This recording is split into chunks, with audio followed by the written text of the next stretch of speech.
The first high-level meeting between Lieutenant General Harinder Singh, the General Officer commanding of the Leh-based 14 Corps, and his Chinese counterpart, who heads the People's Liberation Army, since the May 5th scuffle between soldiers near Pangong Lake will take place. The talks will be held in Chushul today.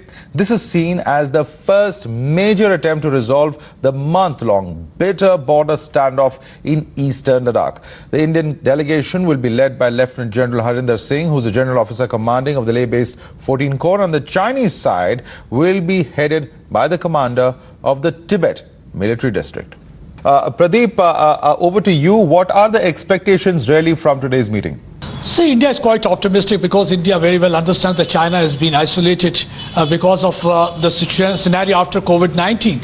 And there is already a domestic pressure also, and China will not allow their growth to be hampered. So they will also be looking for some kind of a way out, and it is with this intention India is already there. So India, if you look at the situation, how they had been dealing with it, they had been dealing it with strength as well as showing some kind of a restraint. When I talk about restraint, that means they never wanted the situation to flare up. And when they talk about the strength, they never ever allowed any kind of belligerence, bellicosity and brinkmanship of the China will not be tolerated. And in this regard, they have already made it clear that they will not allow China to probe it, neither they are going to blink. When we say that they are not going to blink, that means India is neither going to compromise on the territorial integrity and nor going to give any kind of concession to China so far as this standoff is concerned. Now it is to be seen whether India will go for any kind of a face saver or whether they will try to really end face off. Because so far as the attitude of the country on the LSC has been seen, because there had been a mirror mobilization of the troops where they had been trying to match with the build-up on the Chinese side. So the message was clear to China. And this time they will not allow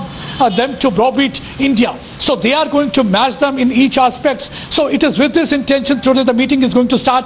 And meeting they will ask for one, they will ask for status quo. Second, they want that there should be no aggressive position from the Chinese side as has been agreed between the two militaries after the Wuhan, because that was the time when two armies had agreed with certain guidelines. They will want both the armies to adhere to those guidelines. And third thing is that they want that there should be no impact pressure from the Chinese side to stop infrastructure build-up. Because what is the reason?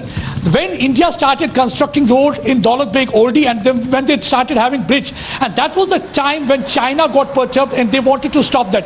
Because China always felt that India will be keeping an eye on the Lhasa-Kashgar highway in Aksai Chin, and they felt threatened. But India will try to tell China that all this infrastructure build-up is for the people of the region.